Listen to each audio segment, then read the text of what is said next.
Este video que vieron ahora fue grabado en la mañana del 31 de mayo del año 2015. El testigo había escuchado una explosión que provenía de un estacionamiento cerrado en la ciudad de Calgary, en Alberta, Canadá.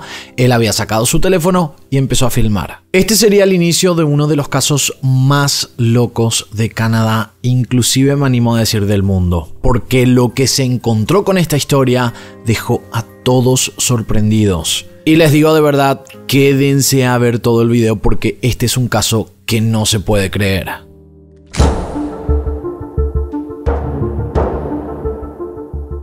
El testigo había grabado esta escena donde además aparecía un hombre que estaba vestido con una camiseta color salmón, saliendo corriendo del estacionamiento y tenía algo en la mano. Cuando la policía llegó al lugar, vieron que el vehículo estaba en llamas y pudieron controlar el fuego. El auto era un sedán de la marca Acura y a simple vista pudieron observar que el fuego había iniciado desde el maletero que estaba cerrado en ese momento. El vehículo tenía una placa a nombre de una persona llamada Dwayne Demke, de 42 años de edad, proveniente de la ciudad de Edmonton, lugar que quedaba a unas 3 horas de donde había ocurrido ese hecho. La investigación apenas había comenzado, pero las autoridades sabían que por algo se había iniciado este fuego. Y en la mayoría de los casos, esto no terminaba de la mejor manera. En muchos casos parecidos se encuentran cuerpos sin vida que son quemados para intentar que no se identificara el cuerpo. En otras situaciones lo hacían para eliminar ciertas evidencias. Afortunadamente los oficiales habían controlado el fuego, mejor dicho, los bomberos, porque los oficiales llamaron al equipo de bomberos y ahí se dieron cuenta que no había ningún cuerpo sin vida dentro del vehículo. Ahora, tenían este video del testigo mostrando a una persona corriendo del lugar y el nombre del dueño del vehículo. Por ende, analizaron que el dueño del auto podría haber realizado esto para ocultar algo terrible.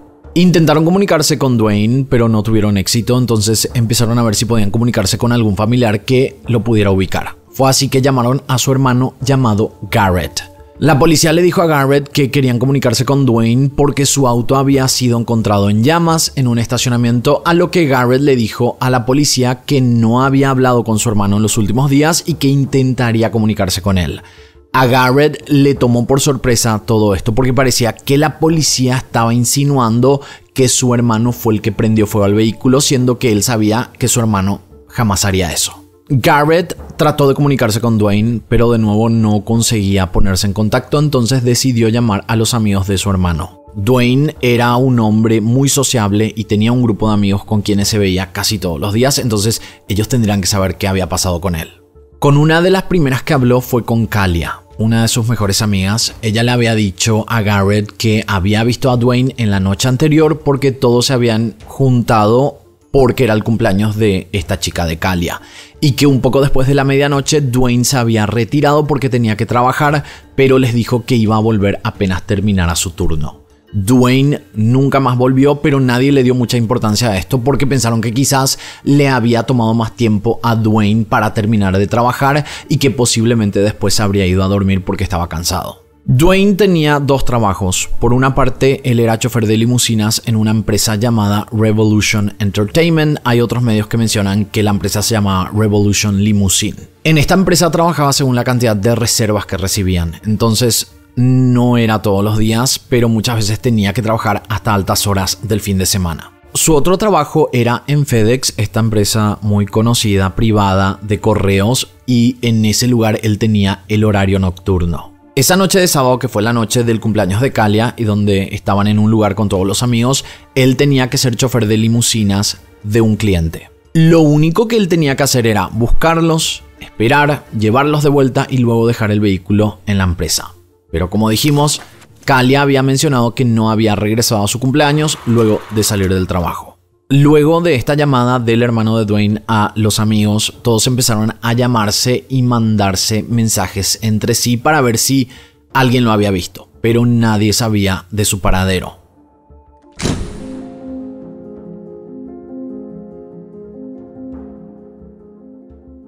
Al día siguiente de haberse encontrado el auto en llamas, un hombre había llegado a la comisaría. Este hombre de nombre Darren, más conocido como el Vaquero, había llegado a la comisaría con una bolsa de plástico que contenía un sombrero estilo pescador color negro de la marca North Face.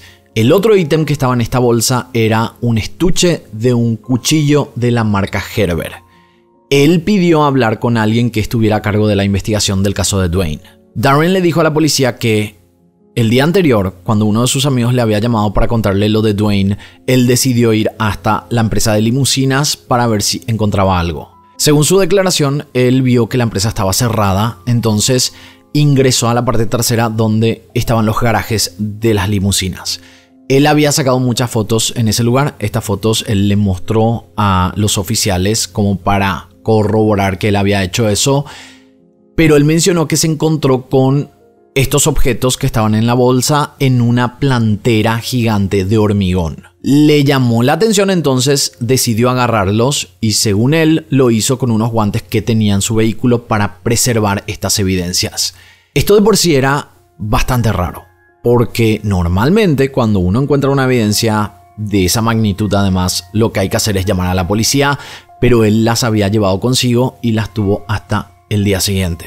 Cuando le preguntaron por qué no había llevado dichas evidencias esa misma tarde, él comentó que después de encontrar esos objetos, se había ido al segundo trabajo de Dwayne en FedEx para ver si aparecía a las 8 de la noche, que era su horario de entrada, pero él mencionó que nunca lo vio llegar. Él comentó que era parte del grupo de mejores amigos de Dwayne y que en la noche anterior de haberse encontrado el auto en llamas, había estado con sus amigos en el cumpleaños de Kalia. Con esta extraña declaración, la policía obviamente aceptó las evidencias, pero decidieron observar más de cerca a Darren y a los amigos, por las dudas. Porque si es que algo le había pasado a Dwayne, los últimos en verlo fueron los amigos. Y ustedes ya saben, por estadísticas, se dice que los últimos en ver a una persona desaparecida es la que tiene más chances de ser la culpable. La siguiente en ser entrevistada justamente fue Kalia. La policía se había comunicado con ella para decirle que necesitaba que ella y su novio fueran hasta la comisaría a declarar. Kalia se fue con el novio. Ella mencionó que Dwayne era una excelente persona, muy sociable, querido por muchos y que tenía un grupo de amigos muy sólido. El investigador le preguntó si Dwayne y ella eran simplemente amigos o había algo más, a lo que Kalia le dijo que solo eran mejores amigos, que lo veía casi todos los días y que hasta le cocinaba al menos 2 veces a la semana.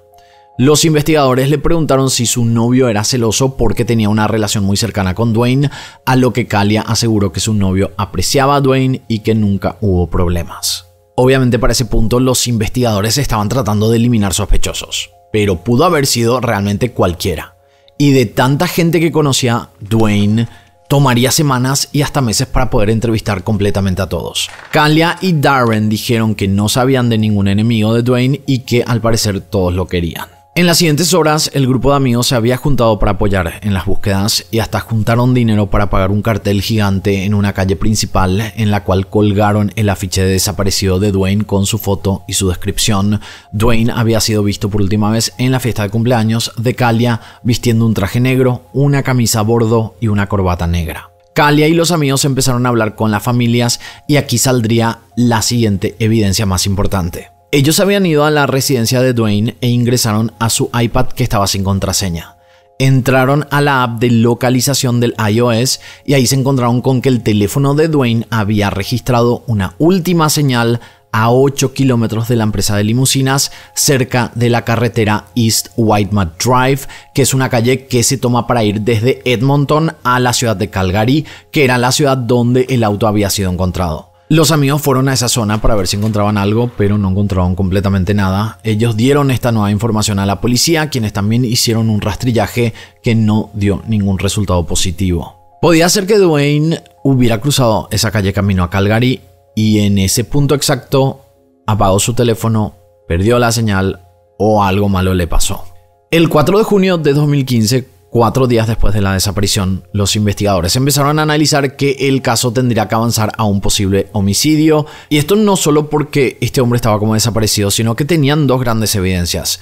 El auto que había sido encontrado en llamas y el video de esta persona que grabó a un hombre corriendo de la escena, que para esa altura confirmaron que no era Dwayne porque Dwayne era pelado y este hombre tenía pelo. Además, la contextura física también era diferente. Fue así que el equipo investigativo de homicidios se unió al caso y este punto es súper importante porque en los primeros 4 días no se investigaron muchos puntos importantes porque se trataba de una desaparición. Recién en ese momento podrían analizar otras situaciones, en el caso como hacer allanamientos, por ejemplo, y realizar análisis forenses que todavía no se habían hecho. Con este cambio en la investigación decidieron llamar nuevamente al testigo que había grabado el video, que fue cuando esta persona dio nuevos datos importantes para el caso.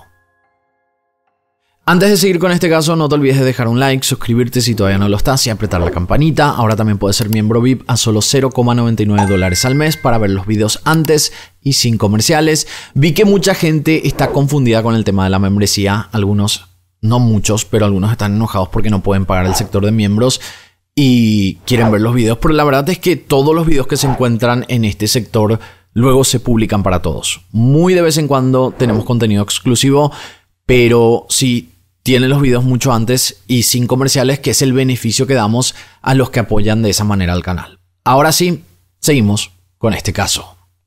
En la entrevista con el testigo, él mencionó que había visto a este hombre corriendo de la escena luego de la explosión que se había escuchado en el estacionamiento, y que este hombre estaba mirando constantemente hacia donde estaba el vehículo en llamas y tenía en las manos lo que parecía ser una placa de vehículo.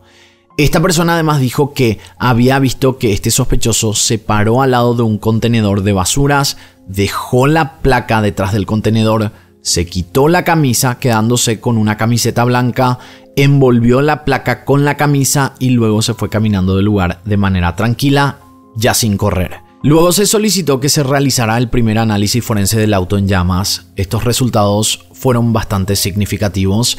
Las llaves estaban puestas cuando la policía llegó al lugar y el auto estaba encendido. Luego se concluyó que el que había iniciado el fuego tuvo que haber sido un principiante, porque se comprobó que la persona había abierto el maletero, prendió fuego y luego lo cerró. Aunque el fuego se había esparcido fuera del auto por la explosión, la mayor cantidad de llamas había sido apagada por la falta de oxígeno cuando la persona cerró el maletero. Por ende, el auto no se quemó completamente y cuando llegaron los bomberos pudieron controlar fácilmente el fuego. Toda la parte de adentro del auto estaba intacta. Estamos hablando de los asientos delanteros y asientos traseros. Obviamente el maletero estaba destruido porque ahí fue la explosión, pero el fuego no llegó hasta la parte interna del vehículo. Y ahí se encontraron más evidencias. Había un fajo de documentos en la parte trasera con varios nombres de personas, mientras que había una tela que parecía tener sangre, que cuando la levantaron se encontraron con mucha sangre seca en ese asiento. Por la cantidad se pudo asegurar que la persona que perdió esa cantidad de sangre tuvo que haber muerto. Todas estas evidencias fueron llevadas al laboratorio. Ellos primero tenían que confirmar que esa sangre en el asiento y en la tela fuera de Dwayne.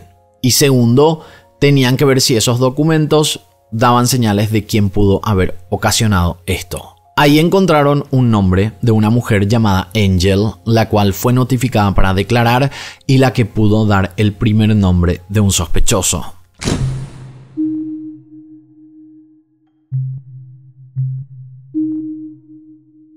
Esta mujer dijo en su entrevista que conocía a Dwayne porque habían sido pareja y vivieron juntos por casi 8 años, pero que luego de eso quedaron como amigos y que hasta la fecha tenían una excelente relación.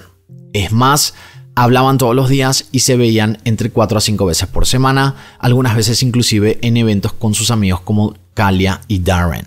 Cuando le preguntaron sobre alguna pareja, Angel dijo que tenía un exnovio que solía estar muy celoso de Dwayne. Ella dijo que su novio, de nombre Robert Maxwell, llegó a hacer comentarios en contra de Dwayne y que no le gustaba que ellos tuvieran una amistad siendo que habían sido pareja. Angel mencionó que un poco antes de la desaparición de Dwayne había hablado con él y que en esa ocasión Dwayne le había dicho que no le gustaba a Robert y que le recomendó que lo dejara porque se notaba que no era una buena persona para ella. Al mismo tiempo, Dwayne no era el único que le hacía este tipo de comentarios a ella, sino que su hermana también le había dicho que no le gustaba a Robert. Luego de esto, Angel cortó su relación con Robert y ya hacía varios días y semanas que no lo había visto más. Ella aseguró que cuando cortaron, Robert le había dicho que Dwayne le había metido cosas en la cabeza y que por eso ella estaba siendo manipulada para cortar la relación. Además dijo que Robert estaba completamente enojado y teniendo un ataque de ira. Cuando las autoridades le pidieron que describiera a Robert, Angel sacó su teléfono y les mostró un video. En este video se veía a Robert trepándose en algún tipo de juego de un parque para niños. Estaba vestido con jeans azules, zapatos deportivos y una chaqueta negra. El hombre se notaba que era alto, blanco y de pelo oscuro. Angel entonces mencionó algo que pudo relacionarse directamente con el caso. Ella dijo, mira, tiene un gorro de la marca North Face. Si se acuerdan, Darren, el amigo que había ido a investigar la empresa de limusinas, había aparecido con una bolsa con un gorro de la marca North Face, la misma marca que Angel había apuntado en el video de Robert.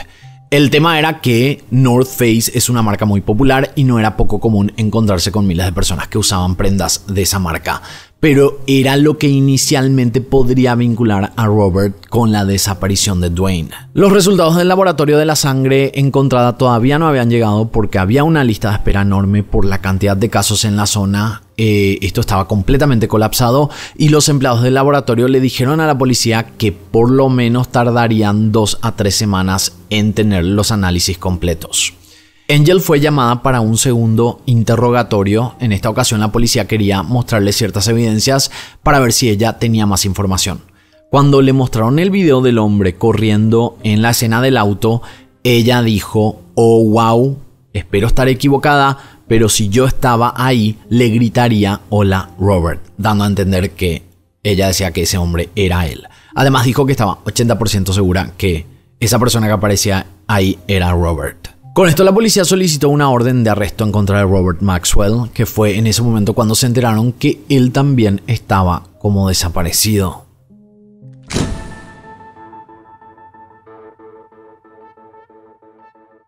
Con los días se había comprobado las coartadas de todos los amigos, incluyendo la de Kalia y Darren. Fue así que con la declaración de Angel, Robert se convirtió en el único sospechoso del caso, pero no lo encontraban en ninguna parte.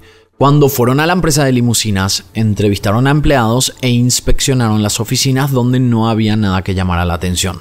Los empleados no habían visto nada en la noche de la desaparición porque Dwayne estaba él solo en ese lugar, en ese momento. Pero mencionaron a las autoridades que existían 3 cámaras de circuito cerrado en la empresa. 2 de ellas grababan dentro del local y una apuntaba a la zona de garajes, pero eran cámaras que se activaban con movimiento, entonces no tenían grabaciones continuamente. Cuando las autoridades obtuvieron las tomas de lo que se había grabado en la noche de la desaparición, pudieron ver que Dwayne aparecía en las tomas dentro del local. Él había llegado a las 2:15 am, que era la toma de cuando Dwayne abrió el portón y metió la limusina. Él fue visto hasta las 4 am dentro del local en diferentes tomas, donde se lo veía limpiando la limusina para luego salir del local. O sea, él a las 4 am apagó las luces y se fue. Cuando vieron las cámaras de afuera, se dieron cuenta que estaba la toma de las 2:15, de cuando la limusina entraba al garaje, pero extrañamente no había ninguna toma de Dwayne saliendo, siendo que a las 4 am él había apagado las luces y había salido por una de las puertas del garaje donde estaba la cámara. Por ende, se lo tendría que haber visto en la cámara de afuera. Esto era extraño porque parecía que o la cámara dejó de funcionar o alguien borró esta toma. Fue así que empezaron a ver las tomas de afuera antes de la llegada de Dwayne a la empresa. Esto para ver si se encontraban con algo extraño. Había una que otra que mostraban autos manejando fuera de la empresa, hasta que a las 11:10 de ese 30 de mayo de 2015 se encontraron con una toma muy sospechosa. La cámara no tenía muy buena calidad, pero se veía que un hombre estaba caminando en el estacionamiento y cruzando al otro lado donde ya no era visible. 3 minutos después, la cámara volvió a activarse. El mismo hombre estaba caminando de vuelta, pero se paró frente al contenedor de basuras, abrió la tapa del lado izquierdo, se metió en el contenedor y cerró la tapa. Luego la cámara se activó en 2 ocasiones más, que fue cuando se veía que la tapa se levantaba, probablemente porque el hombre estaba observando los alrededores, pero luego no se activó más la cámara. No se pudo ver si el hombre salió, si es que atacó a Dwayne o qué pasó después de esas últimas tomas. Cuando los investigadores preguntaron qué pudo haber pasado, se enteraron que hubo un temporal esa madrugada que pudo haber apagado la cámara del garaje. Pero era la única explicación que existía porque al parecer nadie había eliminado las tomas o por lo menos el análisis del circuito no confirmó ninguna eliminación de archivos, porque esto se puede ver una vez que se analiza el sistema. De igual manera, se pudo analizar que el secuestro y posible asesinato de Dwayne pudo haber pasado cuando salió de la empresa cerca de las 4 a.m. y que esa persona vista en el contenedor de basuras tuvo que haber sido la responsable y posiblemente era Robert.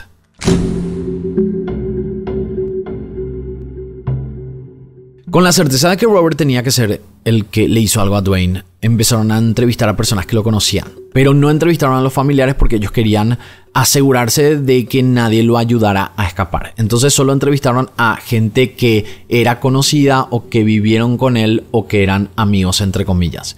Entre ellas estaba Angel. Gracias a la declaración de esta mujer tuvieron una idea de la personalidad de este hombre, ya que ellos llegaron a vivir juntos.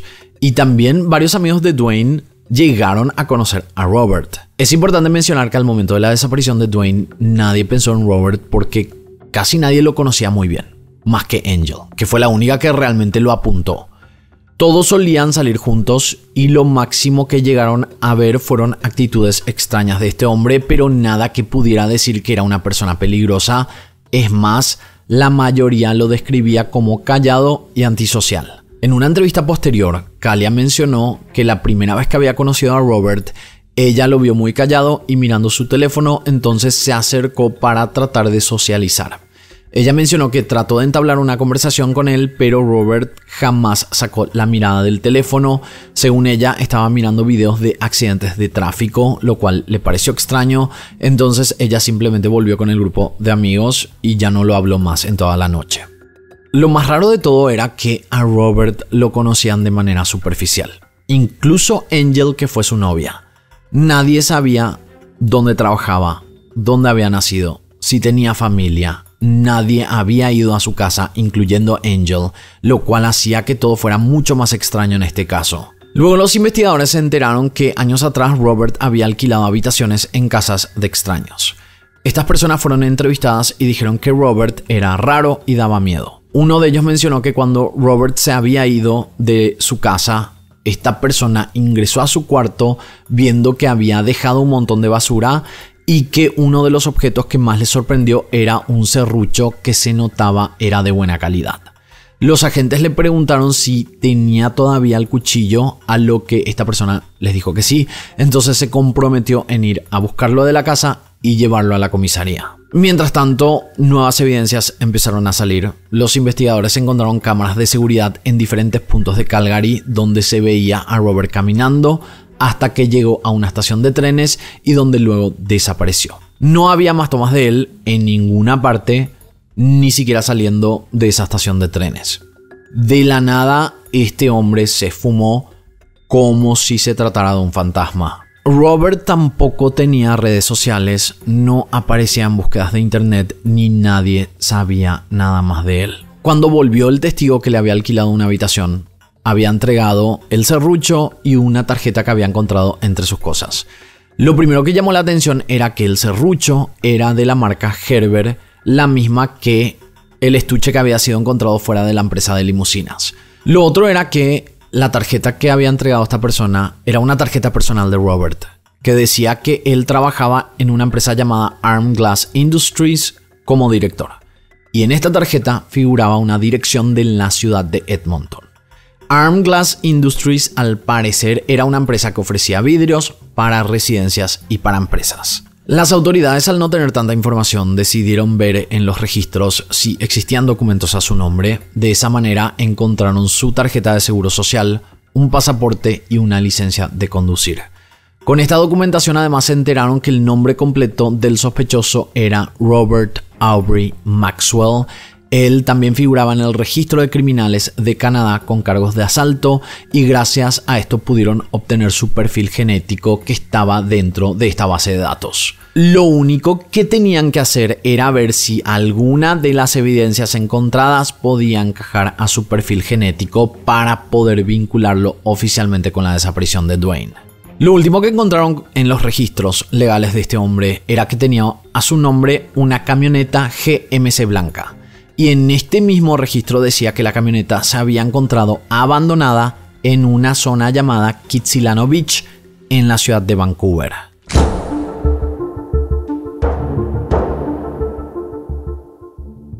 Kitsilano Beach queda a más de 1100 kilómetros de la ciudad de Edmonton. Esto quería decir que el sospechoso estaba bastante adelantado. Su camioneta había sido encontrada por la policía de Vancouver 3 días antes de que la policía de Edmonton registrara los documentos.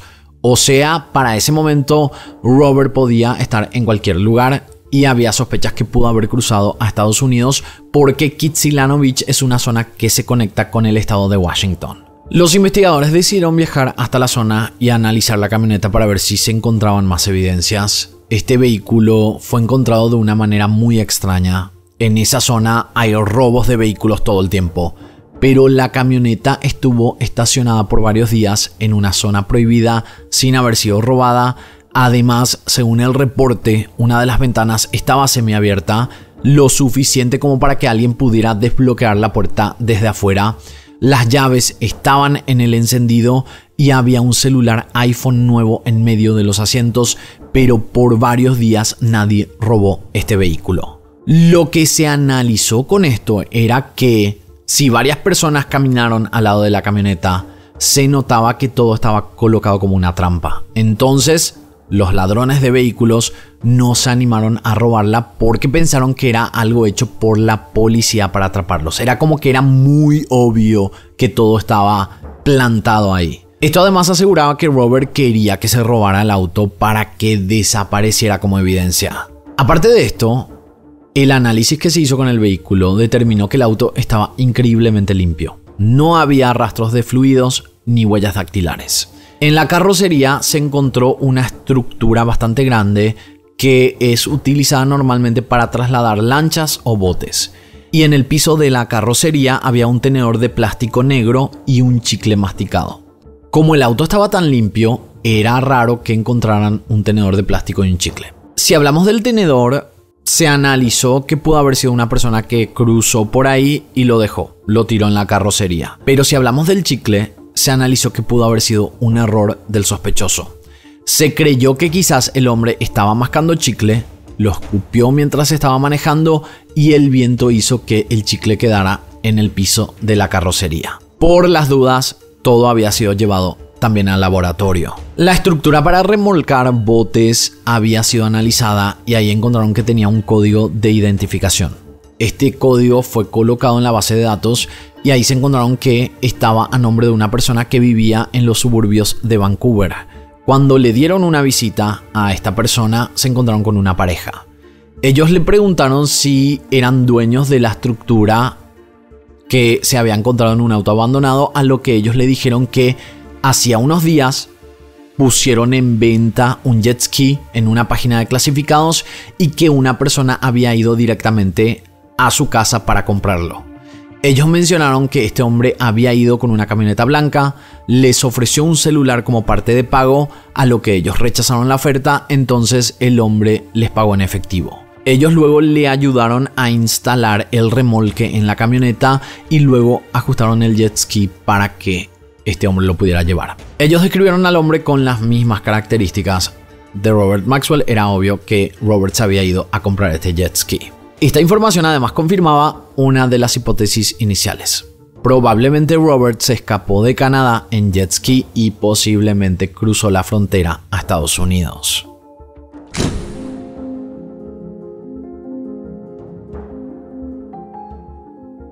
Algo que tenemos que decir sobre esta zona donde posiblemente Robert se había escapado tiene que ver con la facilidad que existe de cruzar la frontera de Canadá a Estados Unidos sin mucho control. Canadá en esa parte se conecta con una pequeña península llamada Point Roberts, que pertenece al estado de Washington, pero al ser una península no tiene contacto directo con la tierra principal del país, o sea, está rodeada de agua. Para que se entienda, solo se conecta con Canadá, después hay agua, pero sigue siendo parte de Estados Unidos. Eso significaba que uno, al estar en Point Roberts, oficialmente se encontraba en Estados Unidos. Entonces, para ir hasta la parte principal del país, salir de esa península, solo se tenía que tomar un ferry, que es un viaje sin control y corto, donde no pasas por inmigraciones. No sé si se entiende. Cuando las autoridades fueron a esa zona, empezaron a buscar un jet ski porque tendría que haberlo dejado abandonado en alguna costa. En la zona de Canadá no hubo ningún reporte de un jet ski abandonado, por ende, posiblemente el jet ski podría haber sido encontrado por la policía estadounidense. Por días no encontraron completamente nada hasta que se reportó que encontraron finalmente el jet ski, pero en una zona canadiense llamada Delta. Como ellos estuvieron haciendo las búsquedas durante todos esos días, se analizó que realmente lo que pudo haber pasado fue que Robert dejó el jet ski en la zona de Estados Unidos, en Point Roberts, y que las olas unos días después la llevaron hasta la zona canadiense, que fue cuando se encontró. Y eso indicaba que posiblemente esta hipótesis era bastante realista de que Robert pudo haber cruzado la frontera y estaría en ese momento en Estados Unidos. Con este descubrimiento empezaron a buscar si Robert tenía algún contacto en Estados Unidos, ya sean amigos o familiares. Esta búsqueda lastimosamente no llegó a nada, no encontraron ningún vínculo de Robert con personas dentro de Estados Unidos. Esto significaba que Robert podría estar en cualquier lugar y, como dijimos, él estaba muy adelantado en comparación a la investigación del caso.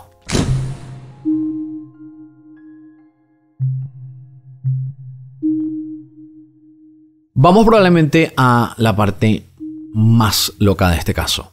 Luego de 2 meses de haberse enviado todas las evidencias al laboratorio, por fin empezaban a llegar los resultados. Esto daría la confirmación oficial de que Robert fue el culpable de la desaparición de Dwayne. Esto además le daría al gobierno de Canadá la evidencia que necesitaba para solicitar la ayuda de Estados Unidos, porque sin un caso oficial ni un cargo en contra de Robert no podían pedir ayuda al país vecino. Si se acuerdan, ellos habían mandado al laboratorio el gorro encontrado en la empresa de limusinas, los objetos encontrados en la camioneta y la sangre encontrada en el vehículo en llamas, y también otras evidencias que fueron encontrando con la investigación. El primer resultado fue el del tenedor de plástico de la camioneta abandonada de Robert, que decía que no tenía rastros de ADN. Luego, la goma de mascar. Este resultado decía que la saliva del chicle era de un hombre sin identificar. O sea, no concordaba con el ADN de Robert que habían sacado de la base de datos de criminales de Canadá. Por ende, se pensó que pudo haber sido cualquier persona que habría cruzado y tiró el chicle en la camioneta. 4 días después de estos resultados, llegaron más. Y aquí pasó algo que no tenía sentido y que hizo derrumbar todo el caso. El gorro encontrado tenía ADN y este perfil genético no concordaba con Robert Aubrey Maxwell. Pero cuando lo compararon con el chicle encontrado, el resultado fue positivo. Póngase a pensar.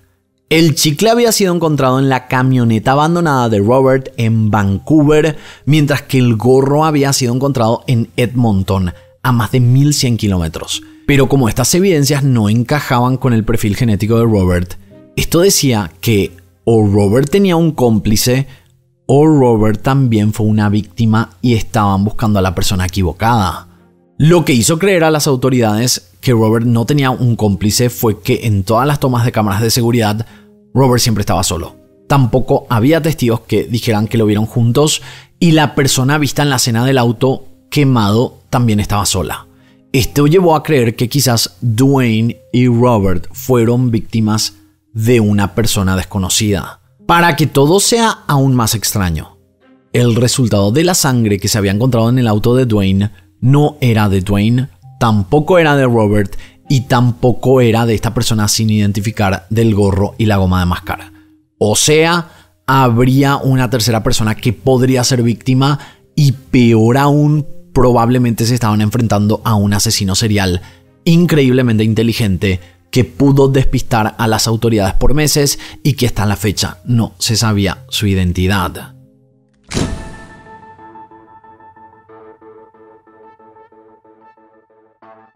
Con esta nueva hipótesis, finalmente decidieron comunicarse con familiares de Robert Aubrey Maxwell. Hasta ese momento, como había mencionado, no se habían comunicado con ningún familiar de Robert porque estaban protegiendo la investigación. Pero sabiendo que quizás Robert era la víctima, entonces decidieron comunicarse con su abuela. Esta mujer llamada Judy Bateman vivía en Ontario, en Canadá. Ella mencionó que hacía años que no hablaba con su nieto desde que él se había mudado de Ontario a Vancouver en el año 2012 y luego de eso le perdió el rastro y ya no pudo hablar con él. Ella mencionó que la última vez que lo vio fue el 6 de septiembre de 2012 cuando se había ido a desayunar con Robert a un hotel llamado Sylvia Hotel a eso de las 10 de la mañana. Ella se había enterado que Robert había empezado a tener problemas con la policía por el consumo de sustancias ilegales y que luego estuvo en situación de calle durmiendo en las veredas y yendo a refugios. En febrero de 2013, la abuela reportó oficialmente la desaparición de su nieto, que fue cuando se inició una investigación que al poco tiempo se cerró porque las autoridades lo habían encontrado. Los investigadores habían ido a un refugio donde un compañero de cuarto había mencionado que la última vez que había visto a Robert tenía un cheque que le había pagado una empresa llamada Architectural Glass, del mismo rubro que la empresa que figuraba en la tarjeta personal de Robert cuando se empezó a investigar el caso de Dwayne. Esta investigación se cerró porque la policía había llamado a la empresa Architectural Glass y pidieron hablar con Robert. Él les dijo que había dejado su vida de abuso de sustancias, estaba en una ciudad llamada Leviton cerca de Ottawa y que simplemente no quería más estar en contacto con su familia. Al parecer, después de esto, Robert ya no tuvo problemas con las autoridades, con la ley, y en algún momento decidió mudarse a Edmonton, donde conoció a su novia Angel y que luego desaparecería prácticamente al mismo tiempo que Dwayne. Para corroborar esta hipótesis, las autoridades le mandaron a la abuela de Robert las fotos que tenían de los documentos de identidad de este hombre. Si es que la abuela confirmaba que era su nieto, entonces efectivamente la hipótesis de ser una víctima más se acrecentaba. Cuando llevaron estas imágenes, la abuela les dijo que ese no era su nieto, que sí era su fecha de nacimiento, sí eran sus datos correctos, pero el de la foto no era su nieto. Por eso este caso es tan loco, porque nada tenía sentido con esta historia. Realmente parecía que se estaban enfrentando a un sospechoso fantasma.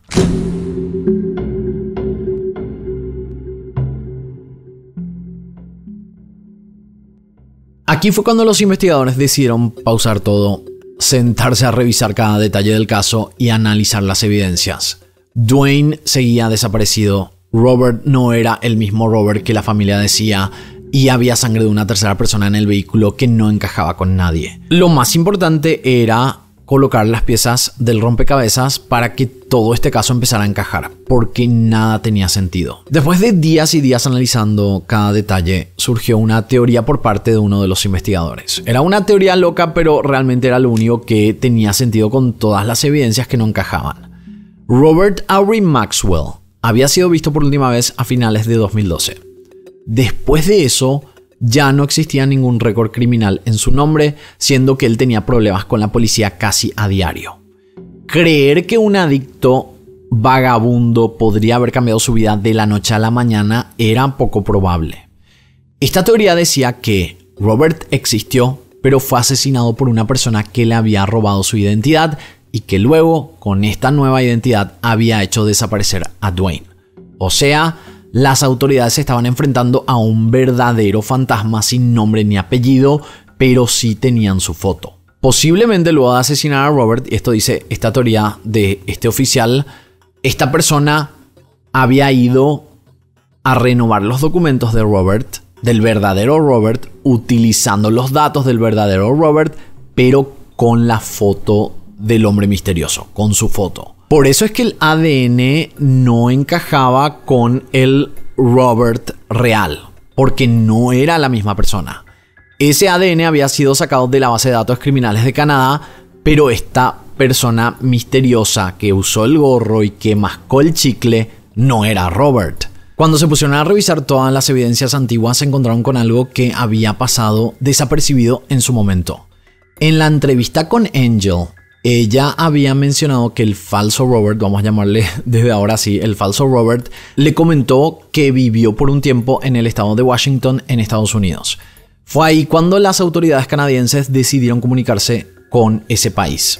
Ellos habían hablado con el FBI y querían enviar el ADN encontrado en el gorro y la goma de mascar para ver si Estados Unidos tenía el perfil genético en su base de datos. El FBI le dijo al gobierno de Canadá que ayudarían con la condición de tener el nombre y apellido del sospechoso. Pero justamente ellos estaban pidiendo ayuda para poder confirmar el nombre y apellido del sospechoso. Fue así que uno de los agentes decidió arriesgarse con algo diferente sin saber si iba a funcionar o no. Este agente era amigo de un ciudadano estadounidense que trabajaba en el Departamento de Licencias de Conducir de Washington State. Él lo llamó y le preguntó si podía enviarle la foto del sospechoso para ver si es que el sistema de reconocimiento facial le daba algún resultado. Sin muchas esperanzas, la investigación estaba completamente congelada porque no había nada nuevo, pero unos días después llegaron los resultados del reconocimiento facial. Este documento tenía 25 perfiles que se asemejaban a la foto del sospechoso. Todos estos perfiles venían con una calificación del 0 al 1. O sea, una foto podía tener 0,25, otra podía tener 0,50, otra 0,75, hasta llegar al puntaje 1, que era el de mayor concordancia entre la foto del sospechoso y la identificación facial. De estos 25 perfiles, solo uno tenía el puntaje perfecto. Y ahí, por primera vez, después de meses, tuvieron un nombre y apellido del posible sospechoso de la desaparición de Dwayne Demke y el posible asesinato de Robert Aubrey Maxwell. Su nombre era Jason Statham.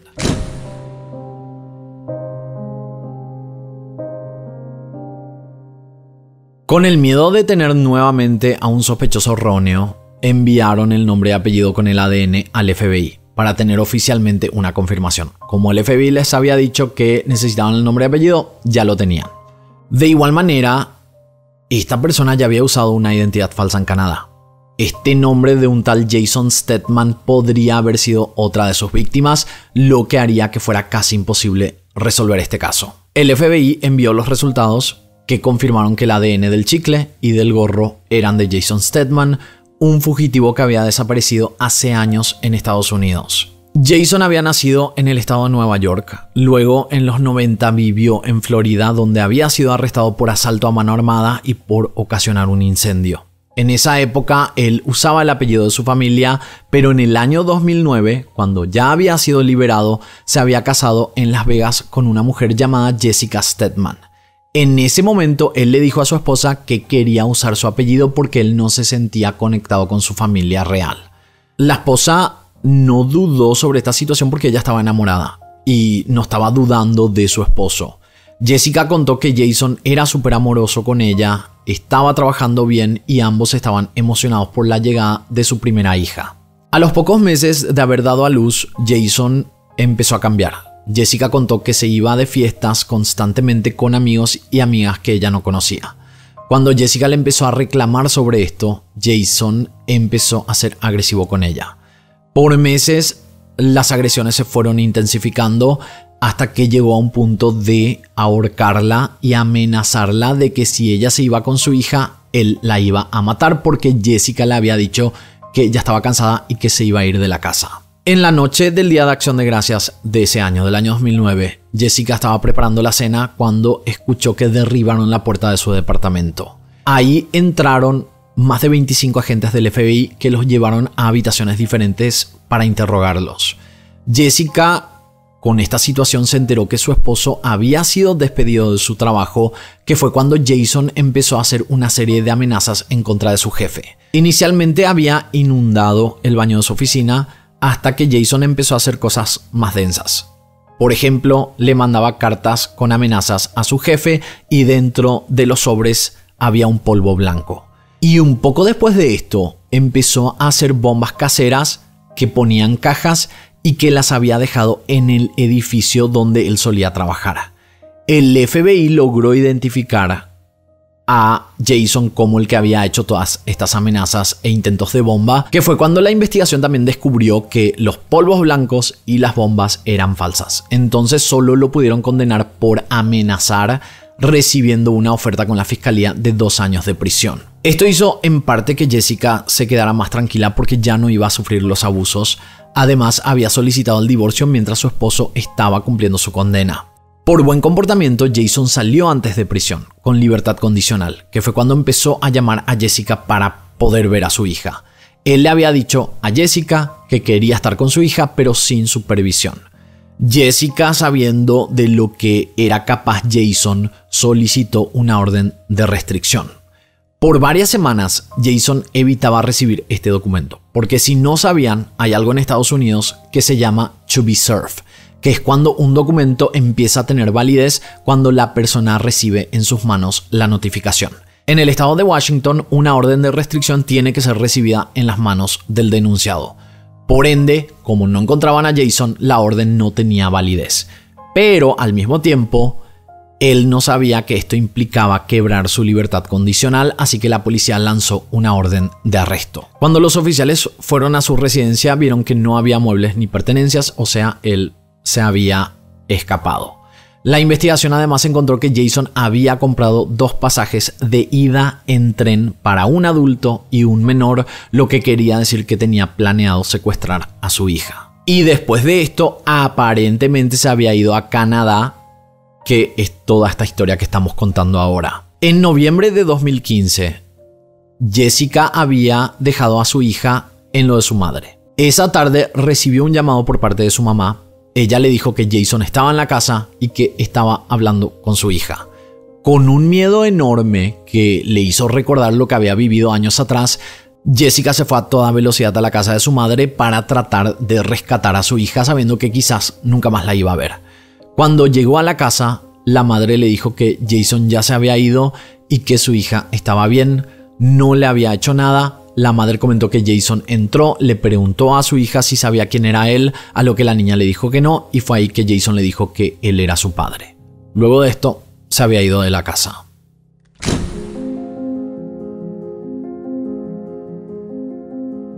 Sorprendentemente, 3 días después de este incidente, Jason fue a una comisaría en Seattle y se entregó.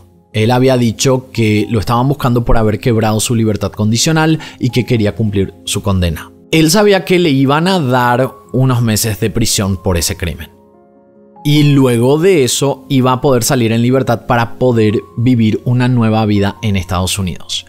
Él también, a esa altura, pensaba que pudo evadir con éxito a las autoridades canadienses. Y no sabía que, en verdad, las autoridades canadienses ya estaban colaborando con Estados Unidos. O sea que ya lo habían podido identificar. Cuando llegó su juicio por haber quebrado su libertad condicional, el fiscal del caso se había dirigido al juez y le dijo que Jason tenía que cumplir su condena en Estados Unidos, pero luego tendría que ser extraditado a Canadá porque estaba siendo buscado por asesinato. Y esa fue la primera vez que Jason supo que ambos países estuvieron trabajando juntos para encontrarlo, y así, luego de cumplir unos cuantos meses de prisión en Estados Unidos, fue extraditado para sobrellevar su proceso judicial en Canadá, donde recibió cadena perpetua sin posibilidad de libertad condicional por el asesinato de Dwayne Demke. Lastimosamente no se encontraron suficientes evidencias por el asesinato de Robert. Lo que se pudo saber después de su arresto fue que efectivamente se comprobó que Jason habría robado su identidad y luego sacó una tarjeta de seguro social, un pasaporte y una licencia con los datos de Robert, pero usando su foto real, lo que le permitió tener una vida normal en Canadá. 5 meses después del arresto, un granjero estaba caminando con su perro en una zona entre Edmonton y Calgary. El perro de este hombre había agarrado un hueso. Cuando el hombre se acercó, se dio cuenta que eran restos humanos, llamó a las autoridades y con un análisis de ADN se confirmó que eran los restos de Dwayne Demke, quien había desaparecido hacía un año atrás. Con esto finalmente la familia pudo tener un cierre y así le pudieron despedir entre amigos y familiares a Dwayne. Una de las grandes dudas con este caso era sobre la sangre en el auto de Dwayne, que no encajaba con nadie. Jamás se supo quién era esa persona. Y posiblemente podría haber sido alguna tercera víctima desconocida de Jason. Además, esto daba la posibilidad de muchas más víctimas que quizás nunca conozcamos. El hermano de Jason, en una entrevista con la policía, había mencionado que él no sabía nada de los asesinatos, pero cuando le preguntaron dónde él pensaba que su hermano pudo haber tirado el cuerpo de Robert, él mencionó: "Yo buscaría en las alcantarillas". Cuando le preguntaron por qué había dado esa respuesta, él simplemente dijo: "A Jason siempre le gustaron las alcantarillas". El cuerpo de Robert Aubrey Maxwell nunca fue encontrado y hasta ahora su caso sigue sin resolverse. Espero sus comentarios aquí abajo. Hasta aquí el caso del día de hoy. Realmente es un caso demasiado loco. Hasta ahora creo que es uno de los más locos que hice en este canal y no sé si es que hay otro que le pudiera superar porque tiene tantas vueltas y yo sé que fue un caso muy largo, pero que es sumamente interesante porque esta persona pudo evadir a las autoridades de manera muy inteligente por años. De esta manera, nosotros nos encontraremos en la próxima historia.